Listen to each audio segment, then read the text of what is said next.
everyone. Welcome to the Reach the Stars podcast. I am your host, Jana Willoughby-Lore, and today my guest is an amazing entrepreneur. Her name is Ree Dolnick, and she is the owner of JECA Energy Bars, and they're hella tasty. If you haven't had one, you should go get one. We'll have links where you can order them at the end of the show. Welcome to the show. How are you?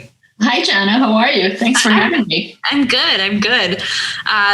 So Ree and I met. We were both winners of the Ignite Buffalo grant a couple of years ago that helped to foster our businesses and ignite our growth, which was so fun. And the whole group of all of us, there were 27 people, 27 companies that all won grants. And it was kind of like, sort of like extended summer camp.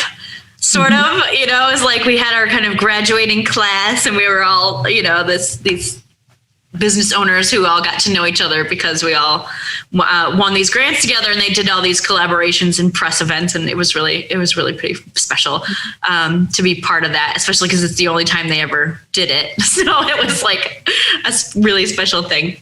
And so I got totally hooked on JECA Bars because they are delicious. And thanks, Jenna. I just wanted to have Ree on my show because I love her story of how she ended up founding a company to make energy bars.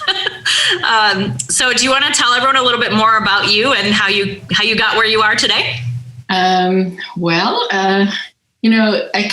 feel like I kind of stumbled into it because JECA Bars was always supposed to be my side hustle kind of thing. Like I didn't have enough to do. I just, daughter went off to college and there were so many things going on in my life. I just wanted something that was light and fun, and it was going to be a side gig. And that started off this entire journey.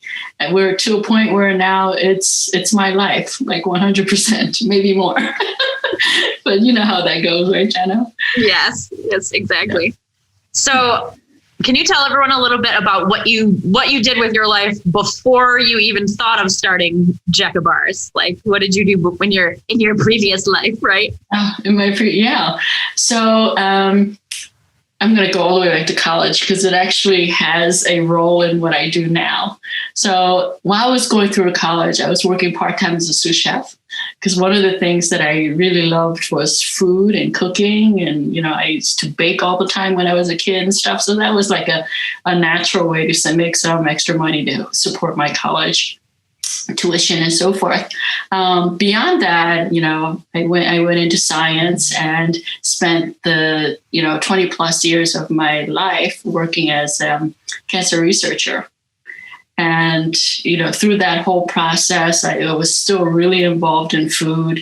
And as we learn more and more information about how our body works and all the toxins that are in the food and all the illnesses that were happening, it just was horrible. And I know that I was conscious of that my entire life, being focused on the right ingredient, excluding something if it's really bad for you chemical-wise.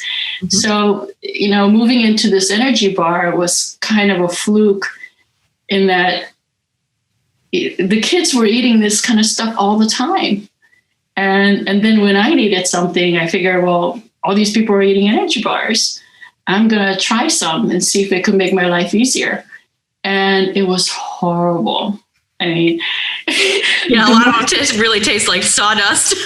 It's like they say it's healthy and it wasn't healthy.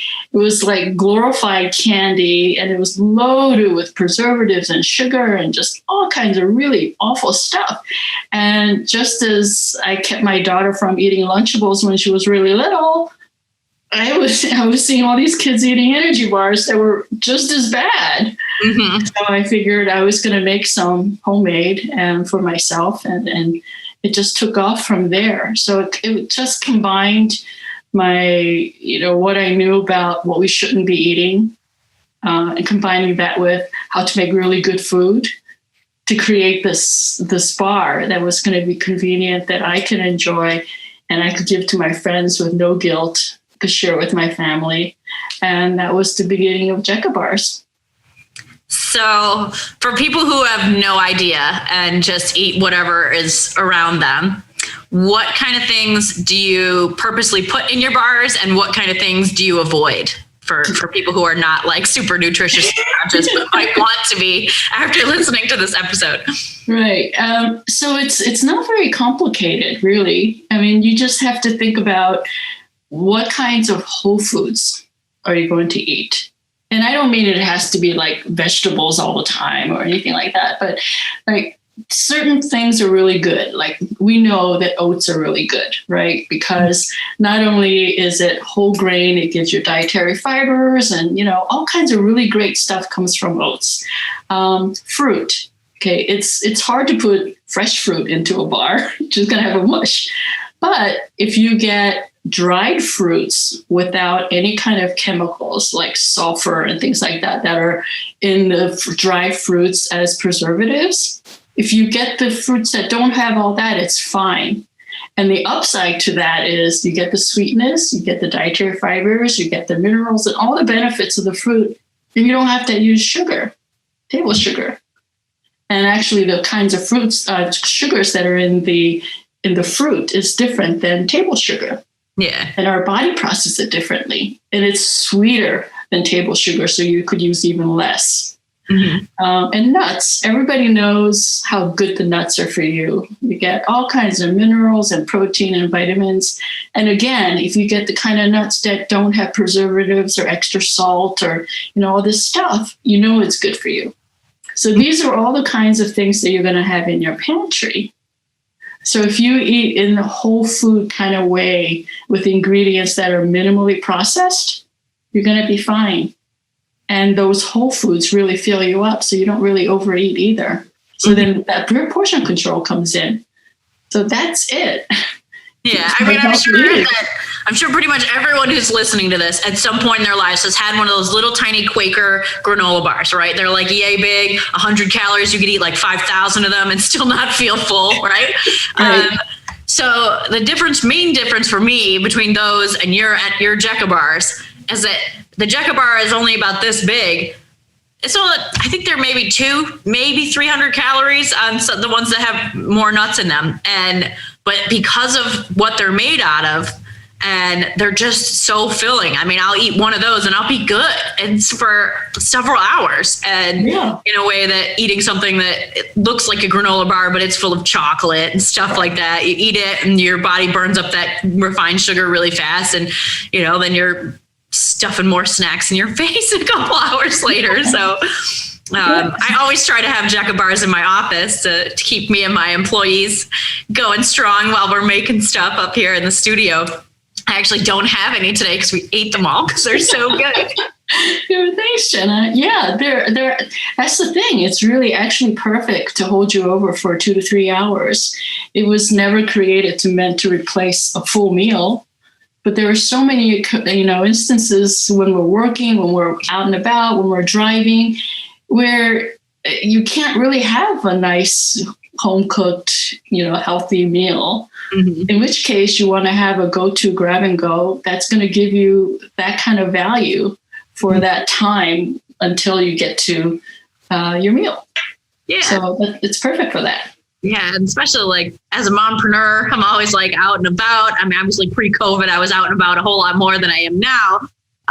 But always being on the go like that, if you don't have some way to bring something healthy with you, then you find yourself just, I'm starving right now. I'm just going to go through the drive-thru and I'll just get some fries, or I'll just get this, or I'll just get that. And then you realize that you've accidentally eaten like a couple thousand calories that you didn't plan on eating that day. And spent probably $15-20 or more that you didn't plan on spending. So I usually try to keep JECA bars in my bag when I'm out and about. I'm like, I'm hungry. I'll just eat this, and I'll be able to get home and then like actually cook a good dinner and not have to go to McDonald's or whatever. Yeah. I mean, I joke around with people in Buffalo. I say, you should keep a box in your car all the time because when you don't know if you're going to get stuck on the road. Yeah, seriously. Snow and stuff. I know, seriously. So I want to know, where did the name JECA come from? Okay, so that's a funny story. Well, maybe not. So Jessica is my daughter. And when she was really little at daycare, the kids weren't so they weren't developed enough physically to be able to say Jessica. Mm-hmm. So I went in one day to pick her up, and all these little kids were calling her JECA. And that kind of stuck. And I felt like she's all grown up and she's left the nest, and I really missed her. And I just felt like I needed another JECA. Aww. So the company was named that because it's sort of like my second baby. I love that. That's funny because my youngest name is Thurgood, and he's just turned 3, so he can't really pronounce it perfectly. So he a lot of times will say, "I'm too good," and a lot of people say, "What's his name? What is he saying?" I'm like, "He's saying Thurgood," but yeah, too good. But those kind of things stick with you forever, right? And it's so endearing, and and it's special because you remember what they sounded like and what they looked like, and it's just, as a mom, it just really makes you want to embrace those little things. I know. It's just like when they start saying certain words and the way that they say it is totally wrong, but you hope they never learn how to say it right because it's so cute. Exactly. He used to say when he first started talking about airplanes, he would point at an airplane. So we knew that's what he was talking about. He had this book of planes and he loved it. And he was always like, this book. And he would open it and flip through and he would point at the airplanes and go, "Amu." And we're like, what is he talking? Why does he say Amu? We're like, airplane. He's like, Amu. And then one day I saw him, he was playing with a toy airplane and he was making it fly around and he was like, Amu. And I was like, oh my God. That's what that means. His head, that's the sound that the airplane makes. And he has since learned how to say airplane, but I miss the days when he went Amu all day long. Yeah, I know. I miss that too. Yeah. I think it's his new thing. Instead of saying, "I don't know," he goes, "I can't know. I can't know." I can't know? Yeah. So I'm like, what's this? I'll ask him, any type of question. I go, I can't know. You need to record that and have it forever. I know. Oh my God. He's the sweetest. It's so funny. So aside from running JECA as your second career, what else have you been up to? We've been talking a little while. Like what other things light your fire out in life? What things do you really love doing? I wish I could say I'm doing really interesting things. But this has taken over my life completely. And I feel like everything I do is trying to get the business to grow and work on all kinds of aspects which I know absolutely nothing about. Like, for example, I had to spend the last couple of weeks learning about electricity. I mean, somebody's talking about input, output, phases and all this stuff. I'm going, holy crap, I don't know anything about electricity. So hitting the books, learning about circuitry, so stuff like that.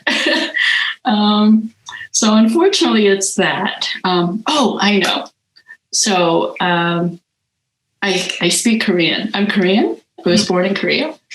But I haven't used it in so long that it doesn't come to me naturally any longer. So during the pandemic, I really went into watching Korean soap operas. It's really funny because it's just so melodramatic and stuff. Mm-hmm. But I have to say, my ear for understanding Korean and speaking has gotten better. So I'm back to fluent. That's awesome. So that's sort of been good. That is so cool. So how old were you when you came to the U.S. from Korea? I was 8. 8. What was it like? I'm always so curious about people who come from somewhere that's not the U.S. and end up in the U.S. and what your experience is, just kind of your whole life in a day. Well, it was really hard to comprehend what was going on, right? I remember My parents dressed, I have two sisters, and I'm the middle one, so I'm the ham. She dressed us in identical dresses because she didn't want to lose us at the airport. Okay. So we get on with these huge suitcases. We come and we land in New York City because my father knew someone in New York and we were going to stay at their place. And we got off the airplane and I saw this girl. She was blonde, blue eyes, and really fair. I've never seen anyone like that in my life, right? I've only seen other Oriental people. And to me, she was so fair. And I turned around and asked my mom, I said, Mom, look at that girl. Is she dying? And my mom said, what are you talking about? I said, she's so pale. She must be dying. So that was my first experience and the first sight I saw when I got off the plane.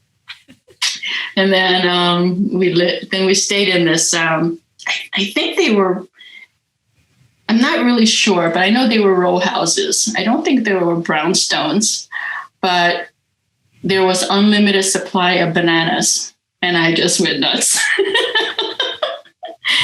Because the only time that we could have bananas was if my father somehow was able to get it from the U.S. military base, because it wasn't readily available. So it was interesting. I didn't speak a word of English. They tried to teach us, but I didn't speak a word. And I think I was pretty terrified because I didn't leave my parents or my sister's sides because everything was different. Mm-hmm. And we would turn TV on expecting, because I Dream of Jeannie used to be one of my favorite shows. And I remember turning on the show and I couldn't understand a word she said because all of a sudden she went from speaking Korean to English. Yeah. How long did it take you to really learn English and feel comfortable? Well, we moved from New York after about a month to Maryland because my father had a job.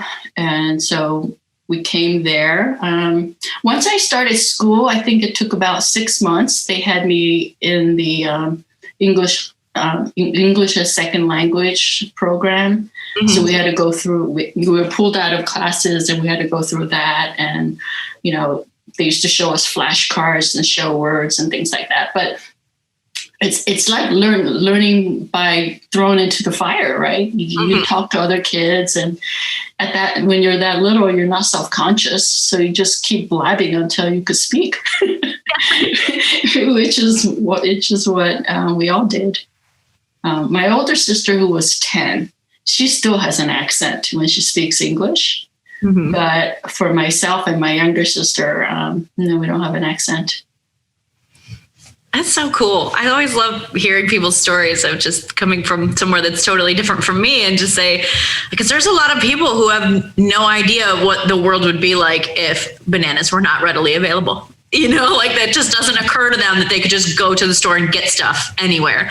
And there's just so many people who've lived their whole lives in the US who've never gone to any other countries and don't have any idea how different it is in so many other places in the world than it is here. Food is a really big thing, right? Because we eat so differently. And I just remember I couldn't eat American candy because it was just so beyond sweet that it didn't taste good.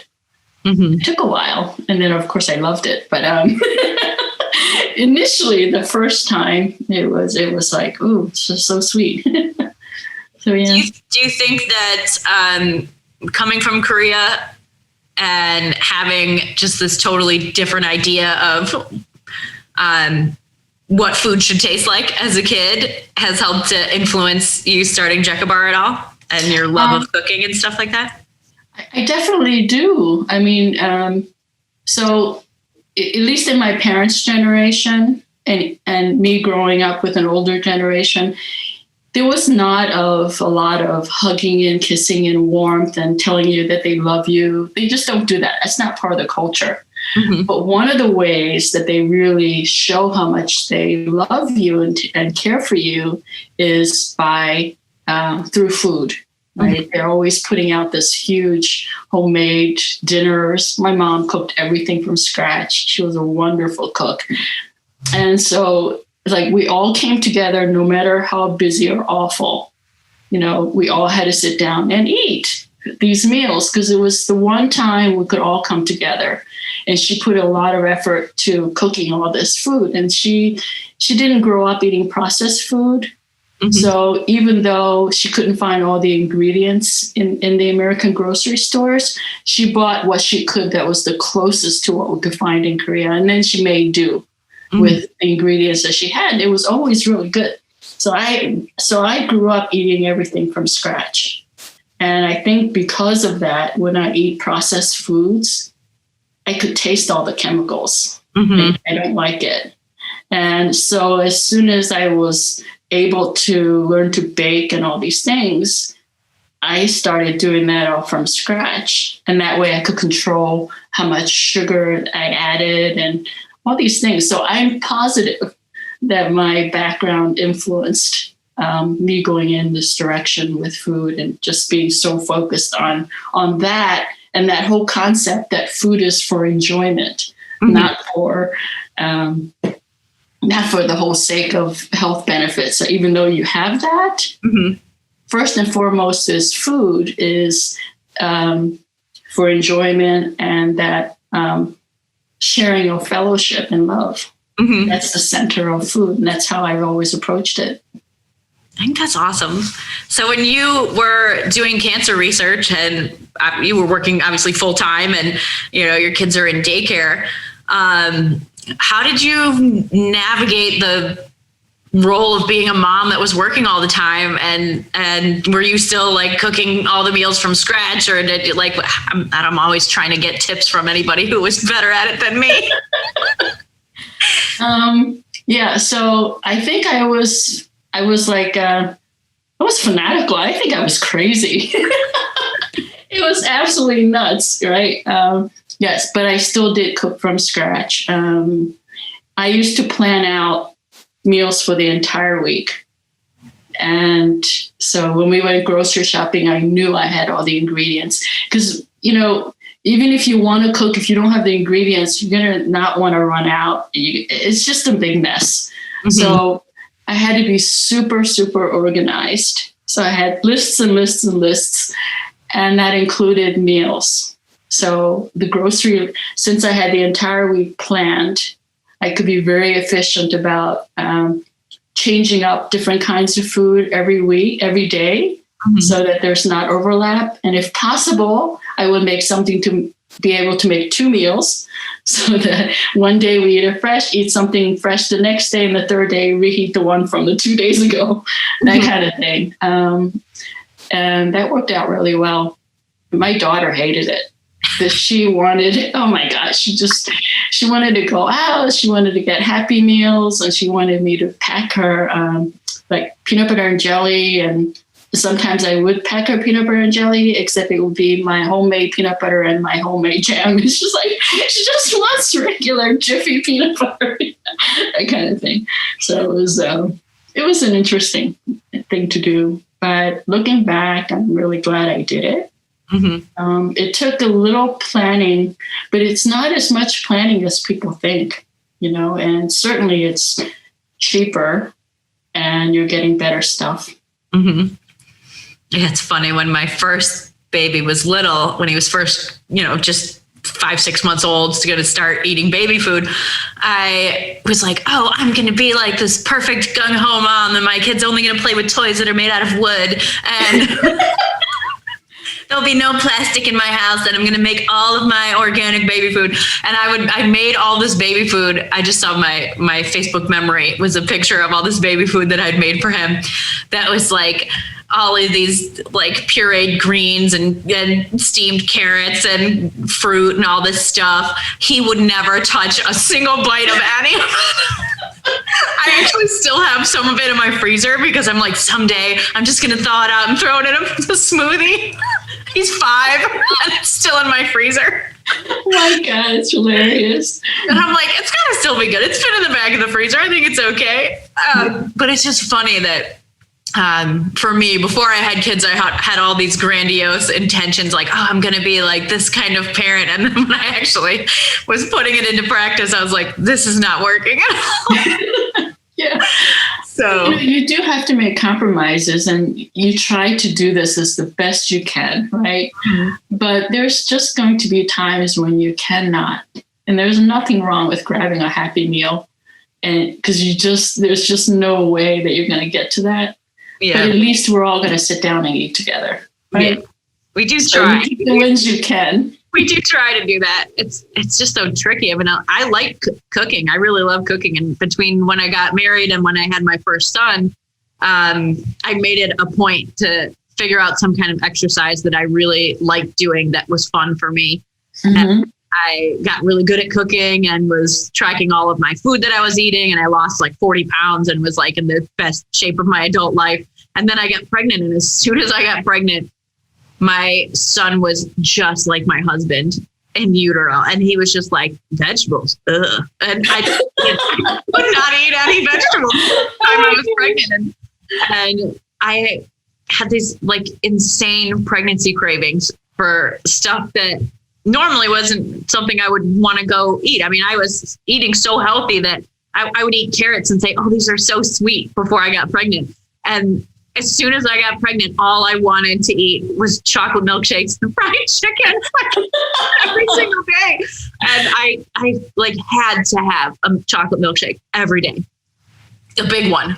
And I didn't get brain freeze anymore. It just went away. I would drink the whole chocolate milkshake in like 30 seconds. I would just kind of open my face and just pour it back. Oh my God. I gained like 60 pounds while I was pregnant. I was huge. Oh my gosh. It was just crazy that the second that I had this part of my husband's DNA in my body, it was just like, oh yeah. And then I would just eat just like he would all day long, garbage food all day.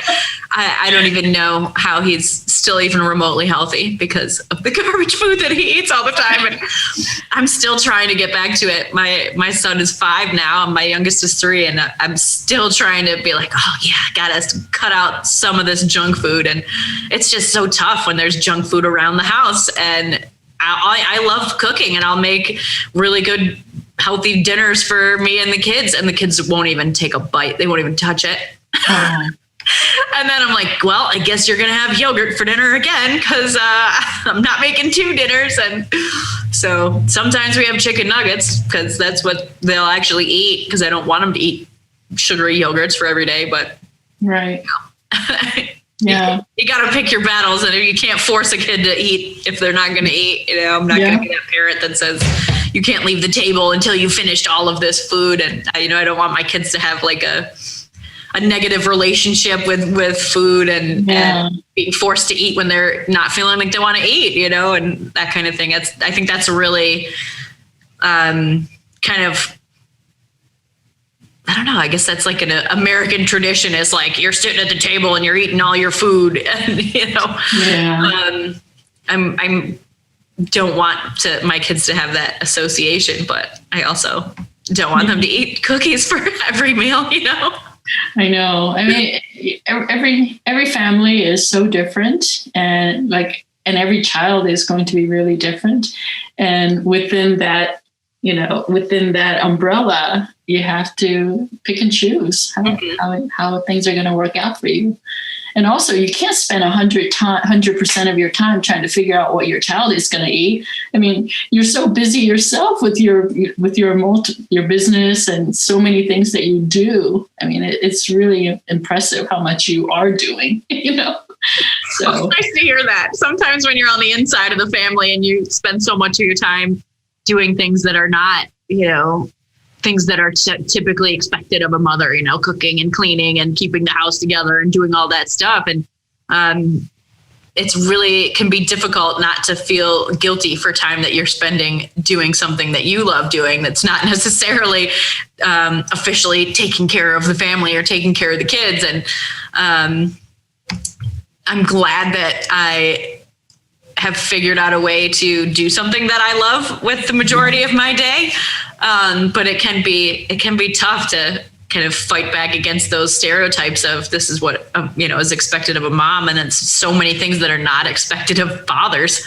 And, fathers are just like, they could go to work, and if they come home from work and do anything to be with their kids and take care of the house, then they're praised for how good they are for doing more than just working. And women are like demonized for going to work, and then demonized for not working. If you choose not to work and you stay home with your kids, then you're not contributing to your family. But if you are, then you're a crappy mother because you're not at home all the time doing all these things and being on the PTA and hand sewing all the Halloween costumes and all this other stuff that's like expected of mothers. And I don't know if it's just our society, but in general, I just think it's a lot to ask of women to do that and to give up what they love and sacrifice their bodies and their lives and everything for their children. And it's a tough thing to navigate the mom guilt, Yeah. I mean, it's so amazing that in this day and age that we still have these issues, right? That the women are expected to have these defined roles, and somehow we have to live up to that. But that's just a whole different issue completely. Mm-hmm. But I think women also have to realize, in some ways, that role is put upon us because with our maternal instincts, and in some ways, we care more, mm-hmm. right? So we do it. Yeah. And there's this guilt that we can't do it all. Yeah. And I don't agree with that. I feel like we can do it all. Maybe not all at once, mm-hmm. but we can do it all. So for whatever stage of life you're in, if you prioritize what's most important to you, mm-hmm. and work through that, realizing that you have your whole lifetime, then I think we can have, whatever we wish for. Yeah. I mean, before I had kids, man, I was meticulous with my laundry. I used to sort. I had lights, I had brights, and I had darks, and I would like hand wash all the things that said hand wash, and I would hang up all of my jeans. And as soon as I had kids, that was the first thing to go right out the window. I mean, I don't even sort the laundry at all. Everything we own that's white is gray. It just is. I have washed and dried all sorts of things that should not go in the washing machine by accident because they were just in the pile of laundry and I didn't notice and threw them in the washing machine. And it's just funny how things that you think are so important or that you spent a lot of time on before you had kids, you're like, oh, that doesn't matter at all anymore. I mean, the more precious that the time becomes for you, you realize you make choices to cut things out, whittle it down to that core thing that's going to be the most important. And it's funny that you bring up clothes because I think my palette of my clothing is black, dark brown, dark this, and that's it. Because just for that reason, and no dry cleaning whatsoever. Everything is washable and it's going in the laundry in the same color and nothing can get damaged because it's all dark. Yeah, I do still have some brights because me, I'm a bright, shiny person, but for the most part, they're pretty color fast, so it makes it. Yeah, this is true. Oh, man. So I don't want to run out of time. At the end of all of my episodes, I ask all of the guests the same 5 questions. It's 5 question time. Okay, so the first question is, tell me about an experience that shaped who you are today. Wow. That's a really difficult question.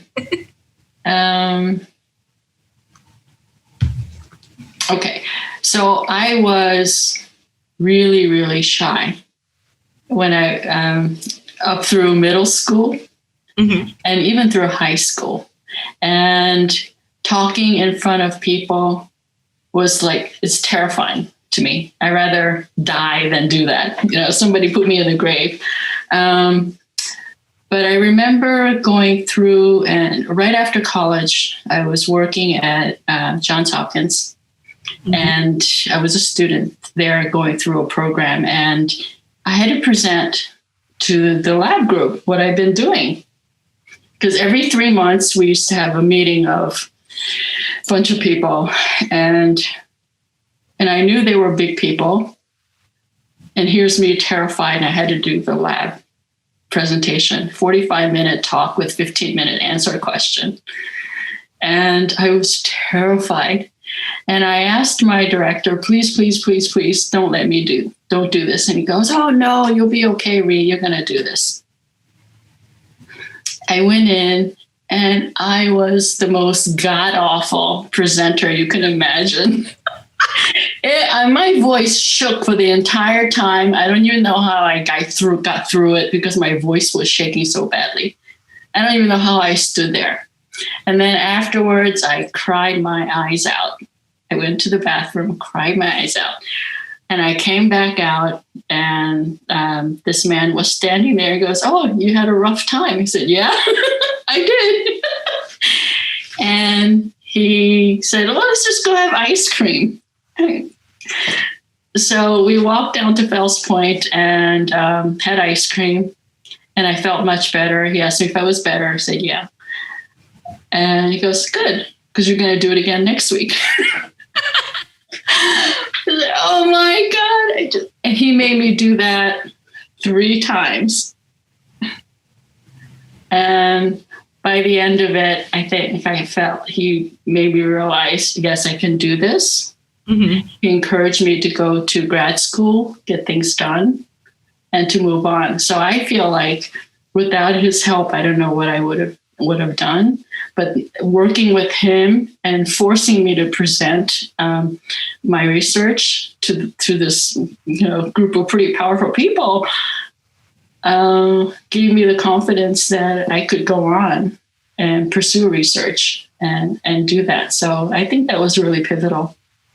Yeah, I can imagine that having those skills now that you're an entrepreneur and you have to pitch your company to investors and things like that. I mean, the Ignite grant that we both won had a major component of it was being able to pitch your company in front of a group of really influential people, and you got a couple minutes to sell them on it. And exactly. I think it still terrifies me. Don't get me wrong. I've never gotten over that feeling of being terrified. And I think that's just who I am. But what that experience taught me was that I can do it. And at the end of it, I'm still going to be alive. It's not going to kill me. So I think that's what most people have to realize, that it's okay to be afraid, mm-hmm. but you have to work through it, because at the end of it, you're going to be glad you did. Yeah. My mom made me start reading my poetry to people when I was about 12. Oh, that's fantastic. I was so dorky, and I had very few friends at school. And she brought me to this open mic full of adults. And she's like, you need to read these poems. These are great. And you should go up there and read them. And oh man, I was terrified, and my paper was shaking like crazy, and no one could see my face because the paper covered my whole entire face. But by the time I got done reading this poem, everybody started clapping. And it was that feeling that I got when the whole room had been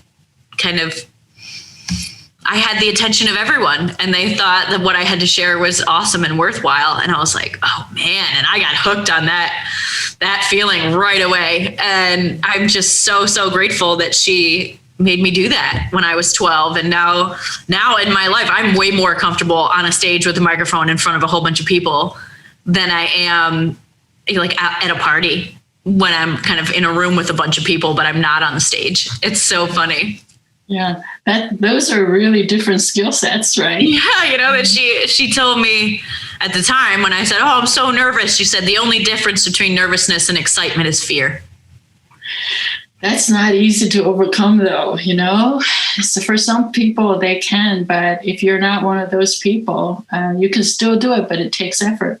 Yeah, I mean, it's a skill. I mean, it's like when you first start riding a bike, because it's not easy the first time you do it, but after a while, same thing like driving a car. I mean, there's so many times that once you've driven for a couple of years, I mean, you just get to the point where you don't even realize what you're doing. You just get somewhere. How did I get there? I wasn't even paying attention, and it becomes second nature. And as far as performing or presenting in front of people, the more that you do it, the easier it gets. And it took me a while to get where I wasn't a little jittery beforehand. And there are still times that I'm like jittery beforehand, but I tend to tell myself inside my head, if I'm feeling that what most people would consider as nervous energy. And I'm like, oh, I'm not nervous. I'm so excited. I mean, right before I went to go pitch for the Ignite grant, I was like, oh my God, I'm so excited. Like, I got a captive audience. All they want to do is just hear what I have to say. That's so great. And so I try to hop on that train whenever I can. But Jana, you're so engaging. I mean, of all those 27 people that were at that pitch, I think I connected with you fairly early on because it was so easy to speak with you, and you had all that positive energy flowing. It was like, gimme. Well, it's funny because I'm the type of person. I mean, I've been performing in front of people for more than 25 years, like just bearing my soul out on a stage. And so if I don't get to do that, I get really squirrely because I got like too much in there and I got to give it somewhere. And if I don't perform, my anxiety gets really, really bad. And it's my number one way to manage my anxiety is to perform, which is totally opposite from most people. Yeah, I would say so. Most people would be terrified. Like I need it. I need an audience somehow, which is part of why I started this show, because it was pandemic and I couldn't go do a lot of poetry readings or play music with my band or anything like that. And so it's like, what can I do? I got to do something. And so I just love being able to connect with people, and then now I can record them and save them and share them with everyone, which is so fun. That's fabulous. So, because we all benefit from you doing this. So thanks. Well, thank you for being here today. Sorry. So before we get too distracted, question number 2, when you feel defeated or overcome, what do you tell yourself to keep going? This too shall pass. And just keep reminding myself why I'm doing this and what my end goal is. And regardless of all this crap that's hitting me right now, I'm just going to make my way through because I've set this goal and this guiding light. And regardless of all this crap hitting me, I'm not going to let it defeat me. And so this is kind of like the mantra that I have to tell myself. This too shall pass. This crap shall all pass, because I'm still on the path to where I need to go. Yes. And if it's blocked, I'm still going to find a way to get there. Yes, it's totally like the motto of 2020. We need shirts. This crap will pass. And it does. I mean, what's the alternative, right? Are you going to give up? Are you going to be happier if you give up? No. Exactly. So just deal with it and move forward. Okay. Number 3, tell me about a way that you overcame a failure or a mistake and what you learned from it. Oh, there's so many. How to choose. I feel like every time we have a failure, you need to step back and ask yourself, why did you fail? Is this really a failure? And what can I learn from this? And then really internalize that. And don't try to make excuses. It was because of this external reason. It's because of so-and-so. No. I mean, all these things happen to us.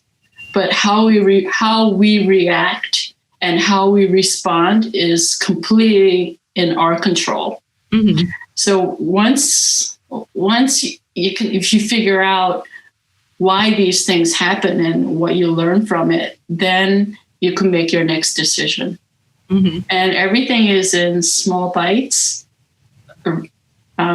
If you think of it this way, if you have an entire cake, there's no way that you can eat the whole thing in one bite, and it's just you can't overcome it. Mm-hmm. But you know that if you eat one little piece at a time, eventually you're going to finish the cake or whatever it is. So your approach should be that way. Learn from the defeat and take a small bite, which is step toward where you need to go. So that's how I want to approach it. Awesome. I love that. Okay, number 4. What one trait or habit is most responsible for keeping you on track? My stupid grit. I just refuse to give up. And it's just that's what it takes. Anything that's worth having, that's that important to you, you have to have the fortitude and courage and understanding that you are going to do what is necessary to get to that point. So you just have to keep going, keep making decisions in that direction. That's not to say that you're gonna, go off trail or you have to create a different path. There's a lot of things that's going to happen, but always staying really focused, having that grit to keep going, and don't let other people tell you can't do stuff, because you can. And just really internalize that as who you are, and you'll be fine. I love this show. I love it. Okay. Whenever I'm having a crap day, I just turn on this part of every show and I just listen to like people's answers to all 5 of these questions, because it's just like, oh, that's right. That's right. There's so many ways that you can overcome all these things that seem like they're getting in your way. And I love that. Yeah. So number 5, the last one. What's the best piece of advice you've ever gotten, and what advice would you give to other people? God, you ask all these really hard questions. It's like a job interview. Oh, let me see. So many things are cliche, isn't it? But it's cliche for a reason. And I think the best advice that I got from anyone was someone telling me to be true to myself. And I have to turn around and give the same advice.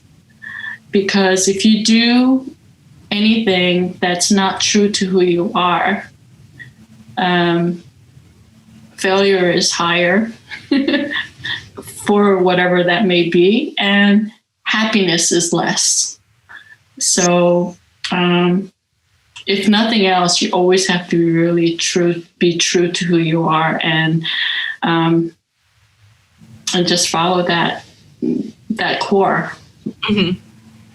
Yeah, I mean, obviously, if you're not being really authentic and you don't, practice your own lessons that you try to teach other people, and you don't live your life in the way that you're kind of showing that you live your life, people are going to know. Right. Like people see that, right? I mean, imitation is never good as the real thing. Exactly. You have to be authentic and genuine in how you present yourself in the world, especially in a world that's so digital like it is. I mean, if you pretend that you're like super, super healthy and everything you do is really involved in being healthy, and then somebody like gets footage of you like stuffing your face with McDonald's fries every day.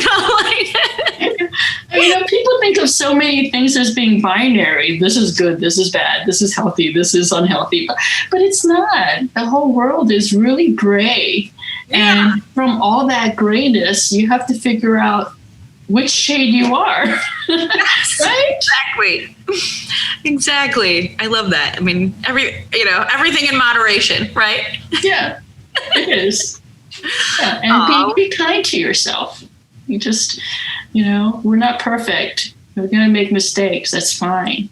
And just because you think you know who you are today, that doesn't mean you're the same person 10 years from now. So there has to be always that self-reflection that's ongoing and figuring out who you are, because that changes as with all of the interaction you have with other people, the more knowledge that we gain about everything around us, so that, it's not set in stone. I love that. Oh. So at the very end of the show, I always have everyone say where people can find you and your JECA bars on the internet. So if you want to tell everybody where they can find your stuff. Sure. So if you're local in Buffalo, you could find my bars at Whole Foods. And actually at Whole Foods, you could buy them by the box and get 10% discount. Ooh. And they're also available at all the local co-ops. Feel Right. And sometimes you might find them in coffee shops like Overwinter, Undergrounds, up in Lockport. There's a coffee shop there. And of course, you could always find us on the web, www.jecahbars.com. www.jecabar.com. That's JECABAR.com. Cool. And are you on social media too? We are. So you can follow us on Facebook at JECA Energy Bars or on Instagram as JECA_vegan. Awesome. Well, I'll make sure to tag all those in the show notes so you can click right on them and go there. And I'm excited that I'm going to add my box of JECA bars to my Whole Foods order and get my Amazon discount. I'm not a huge Amazon fan, but I have the Amazon Visa card and it saves me a lot of money when I get stuff from Whole Foods. So hooray. Yeah. I think if you're a Prime member, you get free deliveries, right? Yeah, I'm going to use it this week because my husband's out of town. I don't want to go to the grocery store. All right. Thank you so much, Ree, for being on the show. I appreciate you being here and taking the time to tell everybody your story. Well, thank you, Jana. This was a lot of fun. This is like one of the most fun interviews I've ever had. Aww. So thank you. Yay. That makes me really happy. I want this show to be different, because a lot of podcasts tend to be, they have somebody on and the person just selling their business the whole time and you don't get to know who they are as a person. And I think that, who somebody is as a person just informs so much about what it is and why it is that they do what they do. And I think we should have more opportunities to learn about the person behind the business instead of just the business. And, people can go check out the website and buy JECA bars and eat them all day long after they watch this. That would be great. I would love that. And then give us reviews. We want reviews. Yeah, exactly. I'll put a link to say where you can review the JECA bars after you eat them in the show notes too. Okay. Awesome. Thank you so much, Ree. Thanks everyone for listening. And if you're on YouTube, you've been watching and we appreciate that. If you love this show, if you could go onto Patreon and become a patron, it's www.patreon.com/reachthestars and help back the show. Helps us keep the lights on and pay for the hosting and all that kind of stuff. And if you are on iTunes and you could go and leave us a review, that would make my little podcasty heart very happy because it helps them to show the show to people who would normally never see it. And we will be back next week with a new inspiring story from a new person. Awesome. Bye, everybody. Have a great day. Bye. A single interaction has the power to change your life forever. This is a place for the stories of those moments. Stories of pursuing dreams, overcoming tragedy and failure, of coming back to life after so much of what feels like dying, of continuing on with only a vision as a map. This is the place where those moments live on. Come sit by the fire, look up at the stars, and be forever changed too. Thank you for being with us on the Reach the Stars podcast. Our theme music is generously provided by Byrocratic. You can find him on bandcamp.com. Thank you to all of our current patrons, guests, and everyone else who helps make this dream a reality. We are so proud to be building this amazing community with all of you. If you love this podcast, please consider sharing with a friend, leaving a review on iTunes, and becoming a patron at www.patreon.com/reachthestars. Don't forget to subscribe to our YouTube channel to see the videos of these conversations. We'll see you next week. In the meantime, do something cool and tell us about it.